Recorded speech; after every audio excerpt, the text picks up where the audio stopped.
Bom, nós vamos fazer um vídeo hoje para vocês para falar um pouquinho sobre o uso dos números no ciclismo, tanto para o ciclista amador quanto para o ciclista profissional.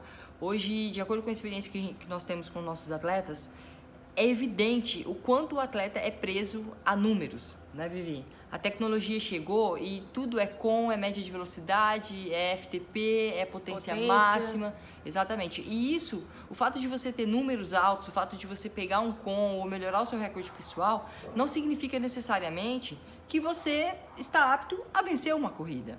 E se você não tem uma média de velocidade tá mais alta... lotado de mosquito aqui, final de tarde tá foda. Se você não tem uma média de velocidade alta em um treino, não quer dizer que você não pode vencer a corrida no final de semana seguinte. Exatamente. Né? Porque tem que ver o que você fez antes, o que você fez durante a semana, como que está a sua carga crônica daquele mês, qual a sua fase de treino e vários outros fatores que você deve correlacionar para ter essa média de velocidade mais baixa. Então não fique preso a esse tipo de números. Né? Você tem que usar sempre a sua percepção de esforço para saber realmente onde você está. Se você usa em todos os parâmetros de treino, seja de frequência, de potência, você sempre correlacionar com a sua percepção de esforço, você vai se conhecer melhor e colocar isso em prática na hora da corrida, que é onde a gente não usa esses tipos de parâmetros. Né? Lógico que a potência, por ser um número mais preciso do que a frequência cardíaca, que é muito vulnerável, a gente pode usar ela em determinados momentos da corrida, mas não significa que eu tenho que ficar preso. A frequência cardíaca já não dá para ser utilizada, né, durante a prova. A gente tem vídeos aqui no canal falando sobre isso, né? O que eu quero dizer, o que a gente quer passar para vocês? Fato é o seguinte, pessoal. A gente tem hoje quatro parâmetros de treinamento. 3, desculpa. Frequência cardíaca, medidas de potência, percepção subjetiva de esforço. Desses 3, o melhor é a percepção subjetiva de esforço, digamos assim, né? Por que a gente não utiliza tanto a percepção no treinamento? Porque ela é cabível de interpretação e aí aumenta-se muito a margem de erro se o atleta não se conhecer. Aumenta muito assim, tipo, a zona de frequência, a zona de intensidade 2 é aquela que você consegue pedalar normalmente, conversar com quem está do seu lado e blá blá blá. E alguns atletas não vai conseguir. Então a zona de intensidade 3 é aquela que começa a querer ficar desconfortável, mas você consegue ainda conversar com quem está do seu lado. Geralmente é isso que se utiliza.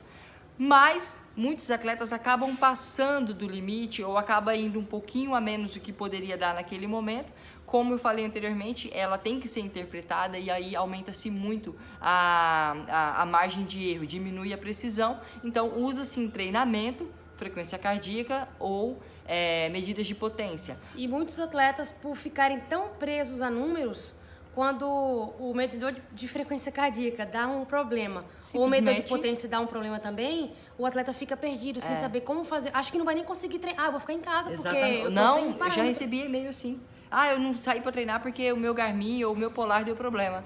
O casamento ideal é você unir a percepção subjetiva de esforço, ou seja, a forma como o seu corpo responde a determinadas intensidades de potência ou de frequência cardíaca, junto com os números, junto com as métricas que a tecnologia nos trouxe, certo? Aí sim é o casamento ideal. Tanto que a gente vê atletas profissionais fazendo isso em corridas e competições. Eles têm as melhores tecnologias, os melhores treinadores, os melhores equipamentos e mesmo assim eles utilizam a percepção subjetiva de esforço em competições. Exemplo claro, temos 3 exemplos. Tom Dumoulin. Dumoulin no Mundial. Peter Sagan. E falei sobre os 2, que depois eu vou falar sobre o terceiro, que é a corridas por etapa. O Dumoulin, durante o Mundial, ele deu uma declaração que foi super interessante, né? Ele usa medidor de potência e falou que durante as provas ele fica impressionado. 2017, Campeonato Mundial de Contrarrelógio 2017. Foi especificamente nessa competição que ele deu essa declaração. De que ele ficou impressionado com os números que ele conseguiu atingir durante aquela prova. Porque ele usa o medidor de potência para treinar e, claro, elevar o seu FTP, principalmente por ser uma prova de contrarrelógio. Então, durante a corrida, ele vai pela percepção de esforço também. E aí ele consegue produzir números absurdos e sem medo de pregar ou de empenar. Exatamente. Porque ele sabe que o corpo dele está permitindo ele produzir aquilo ali com qualidade até o final da prova. Ou seja, um cara profissional, campeão do mundo, campeão no Giro de Itália 2017, E vice 2018, e vice né? 2018, usou no Campeonato Mundial de 2017 contra-relógio a sua percepção. Porque depois ele falou, eu olhava e não conseguia acreditar que eu estava andando naquela potência. Com essa declaração ficou evidente que ele estava usando a percepção. A potência que ele atingiu foi apenas uma consequência do que ele estava fazendo, né? O Peter Sagan, o treinador do Peter Sagan, também deu uma declaração falando que muitas vezes em treinamento, Peter Sagan não consegue atingir determinadas potências que é traçada para ele atingir. Isso significa que o Peter Sagan tá mal das pernas? Não necessariamente. Competição a gente tem questão de motivação e tudo mais. Então, assim, óbvio, a gente treina para competir. Algumas vezes a gente também compete para treinar. Mas você tem que saber... Mas falando em competição-alvo, isso, né? Falando em competição-alvo, você tem que saber usar a resposta do seu corpo a seu favor. E não apenas contra, porque tem muita gente que fica com medo de pregar. Ah, não, eu não vou... A minha frequência cardíaca tá muito alta, eu não vou dar mais porque eu vou pregar. Não. Nossa, eu passei a corrida inteira na zona 5. Tudo bem, você tava se sentindo bem? É isso que importa. Exatamente. Outra questão... De frequência, né? Porque passar a corrida inteira na zona 5 de potência é impossível. Exatamente. Outra coisa que os atletas profissionais declararam já abertamente é que em uma prova por etapa, seja de 7 dias ou de 3 semanas, sempre tem um dia que o atleta tá mal. É o dia que que a recuperação não foi boa, que a comida não... Sempre tem. Principalmente os containers que você fala, né, Vivi? Isso, que é os caras que vão disputar a classificação geral e sempre falam, tem um dia que a gente não consegue andar bem. E nesse dia, ele não pode ir pelos números de potência que foi traçado para ele fazer. Imagina se hoje é o meu dia mal, eu tenho uma montanha de 20 km para subir, o meu FTP é em 280, eu consigo andar ali 60 minutos em 280, mas o meu corpo tá mal naquele dia. Então, aquele dia eu tenho que esquecer os números de potência e andar na minha percepção de esforço. A sua percepção de esforço, a resposta como o seu corpo age de acordo com determinadas intensidades que você atinge, ela é primordial para o seu desempenho. Seja na corrida, seja no desafio, seja no rachão. E você tem que saber, entender como é que o seu corpo responde.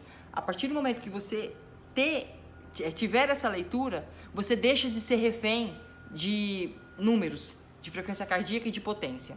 Eu vou dar um exemplo prático. Tem um atleta meu que trabalha com medida de potência e eu sempre passo os treinos para ele, né, vendo todo o desgaste e tal, e eu programo alguns números. Ele sempre consegue ir além daqueles números, principalmente quando é rachão. São valores absurdos, né? Então, assim, a gente tem atletas que conseguem tirar muito mais.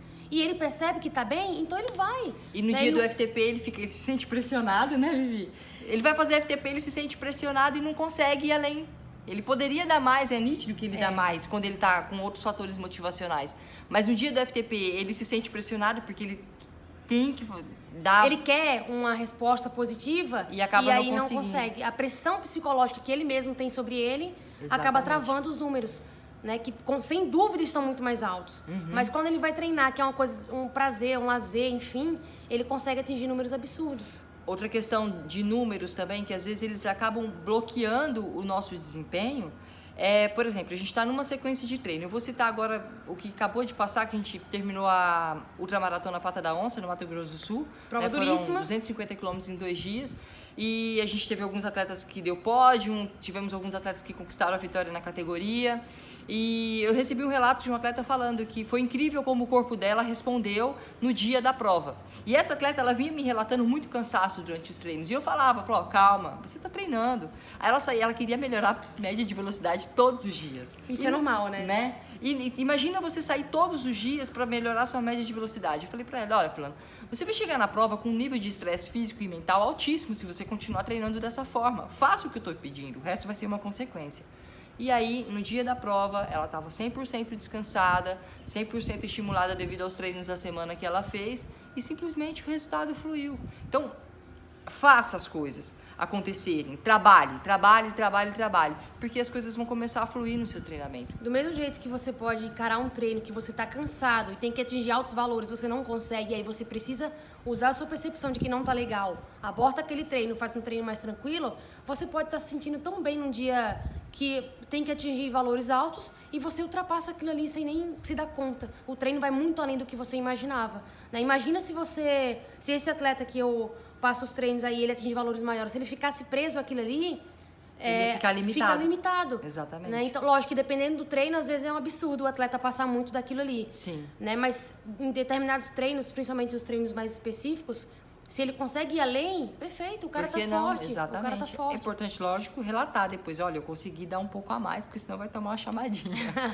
Né? Bom, mas é esse o recado que a gente queria passar para você usar um pouco menos o número, para ficar um pouco menos, digamos assim, Até porque bitolado, ficar bitolado né? no número gera um estresse. Exatamente. Se você não atinge aquilo ali, puta, eu tô mal, eu vou desistir e tal. Exatamente. E deixa a coisa fluir um pouco mais. Sinta, a gente Atente-se à fase de treino que você tá. Exato. E sinta as sensações que o seu corpo tem. Dê atenção especial a isso, para você deixar de ser refém dos números. Com isso, vai chegar uma hora que os números eles vão passar a jogar ao seu favor. Quando a média de velocidade simplesmente fluir, quando os recordes pessoais simplesmente acontecer, e aí você vai ver que você teve um ganho crônico de performance, não momentâneo apenas, né?